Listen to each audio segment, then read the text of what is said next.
Hello बच्चों, let's read this question. The question says, mention any four method used by the Saminist to revolt against the Dutch. ऐसे हमें चार method बताने हैं जिसकी वजह से सम्मनिस्ट ने किसके अगेंस्ट में रिवॉल्ट किया था, डच के अगेंस्ट में। तो इसको जानने से पहले हम सबसे पहले अपने की कंसेप्ट्स की बात करेंगे। तो ध्यान रखना, जब भी कभी हम सम्मनिस्ट वर्ड सुनते हैं ना, तो हम हमेशा एक प्रोमिनेंट लीडर के बारे में जानते हैं जिनका नाम है सुरंतिको सम्मिन।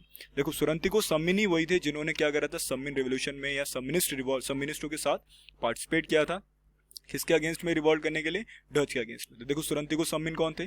तो Surontiko Samin was a villager who lived in a Randublatung village a teak forest. देखो, सुरंतिको सम्मिन जो थे वो एक विलेजर थे। कहाँ के? किस गांव के? रनदुब्लातुंग गांव के, है ना। और ये रनदुब्लातुंग जो है ये कहाँ पर है? इंडोनेशिया के अंदर। और ये किस चीज के लिए फेमस था? टीक फॉरेस्ट के लिए, है ना।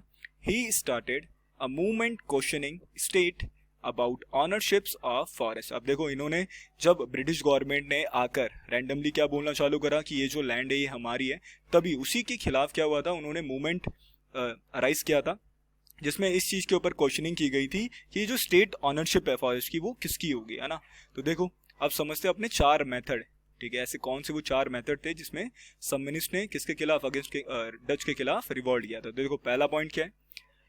सम्मनिस्ट laid down on their land, and when the Dutch surveyors come to reclassify communal and salary lands used to cry out Congo and I on it. देखो, यहाँ पर बोला है कि जब सम्मनिस्ट जो थे उन्होंने क्या करा, इस चीज का रिवॉल्ट करने के लिए डच के अगेंस्ट में वो क्या करते थे, जब कभी भी डच जो थे, डच सर्वेयर्स से, है ना, जब वो वहां पर फॉरेस्ट को सर्वे वगैरह करने आते थे ना, है ना, उसको रिक्लासिफाई करने आते थे, तब वो क्या करते थे, जो सम्मनिस्ट लोग थे वो जमीन पर लेट जाते थे और क्या क्या चिल्लाने लगते थे, कांगो। क्योंकि कांगो जो है वो सबसे ज्यादा ऐसा फ्रेज जो सबसे ज्यादा इस्तेमाल किया जाता था, और कांगो का मतलब होता है आई ऑन इट, मतलब ये हमारा है। ठीक है, अब second point, they cut teak despite Dutch effort to guard the forest. अब क्या हुआ था कि डच ने फिर भी वहां के जो फॉरेस्ट उस पर रेस्ट्रिक्शन लगा रखी थी, भाई कोई टीक काटेगा नहीं, लेकिन इसके बावजूद भी जो सम्मनिस्ट थे वो क्या कर रहे थे, टीक कटिंग कर रहे थे। दूसरा कारण, एंड थर्ड कारण, they refuse to pay taxes,